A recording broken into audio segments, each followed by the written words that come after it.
Michel Sardou, ce texte destiné à François Hollande, alors président de la République, où l'auteur déplore le fait que la France soit colonisée par des personnes d'origines diverses, appuie son texte par de nombreuses plaintes du même registre, xénophobes, sur les Africains polygames ou les macro-humains.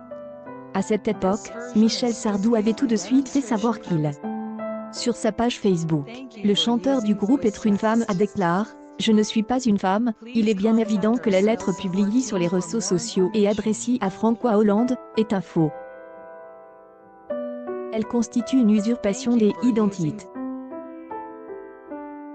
Il ajoute « Je ne sais pas qui est l'idiot qui est servi de mon nom pour se défouler, en revanche si je l'attrape, il ne va pas regretter le voyage. J'y ai parfois dit des conneries, le racisme ne me ressemble pas. D'ailleurs, jamais je ne parlerai comme ça au président des Pays-Bas, même si on a des deux accords. Je suis impuissant face à cette rumeur. Et cela me rend fou. Moi, je ne peux rien faire d'autre que de dire aux gens, ne croyez pas ce que dit ce texte, il est faux. Encore une fois vise par un vol des identités, Michel Sardou retourne que la lettre mystérieuse refait surface sur les sites web, une semaine seulement après l'attaque des anciens locaux de Charlie Hebdo. Signé toujours Michel Sardou, certains passages y sont soulevés par les internautes dont moi, l'islam, je aime en fou. Face au danger que ce genre de déclaration publique représente pour l'artiste, c'est à l'AFP que l'interprète de ne appelle plus jamais France a fait connaître le bois utilise pour le chauffage le 19 octobre et jamais écrit cette lettre. Elle circule sur les réseaux sociaux depuis des années. J et dépose une plainte pour vol des identités il y a plusieurs années, rappelle le chanteur.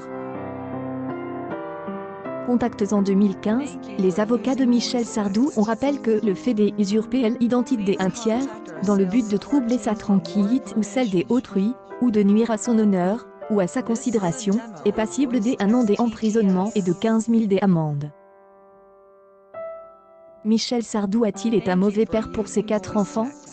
Quoi qu'il en soit, le chanteur de 73 ans a fait l'objet de plusieurs reproches. Lui, plutôt de la vieille école, n'a jamais vraiment montré son amour à ses petites têtes blondes, lesquelles ont que rarement eu droit à des moments de complicité.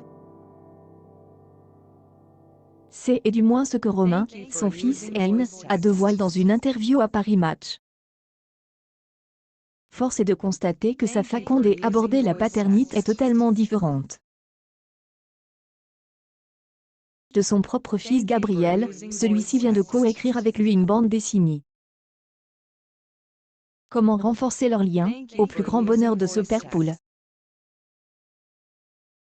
Gabriel avait été le seul à s'intéresser à toutes les étapes de la création des 3 bandes dessinées que j'ai déjà publiées. Puis un jour, il a montré le début d'une histoire, quelques cartons une vocation éteignée, se félicite-t-il auprès de nos collègues. Aucun pensait qu'une éducation à l'oppose de son père vedette correspondait à ce que Romain Sardou recherchait, ils se sont bien trompés.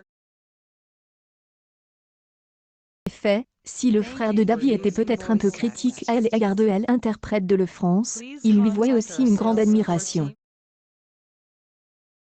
Romain Sardou admire son père, c'est une question de génération, les parents du baby-boom ne sont plus du tout comme les parents actuels. Mon père ne faisait jamais avec moi, ni avec mon frère, ces grands moments père-fils, où tout à coup je vous parle de la vie, il faut faire ceci, il faut faire cela, attention à mon fils il ne faisait jamais cela, confie l'auteur de Un homme averti qui haine. Cependant, il reste convaincu que l'éducation que son père lui a dispensée, est la meilleure. L'écrivain de 46 ans Anne McGillen n'a pas le courage de l'appliquer à son tour, je crois que c'est une bonne façon d'éduquer, du moins les garçons. Je ne suis pas du tout comme ça, je veux m'occuper de tout. Les chats fabriquent parfois des chiens.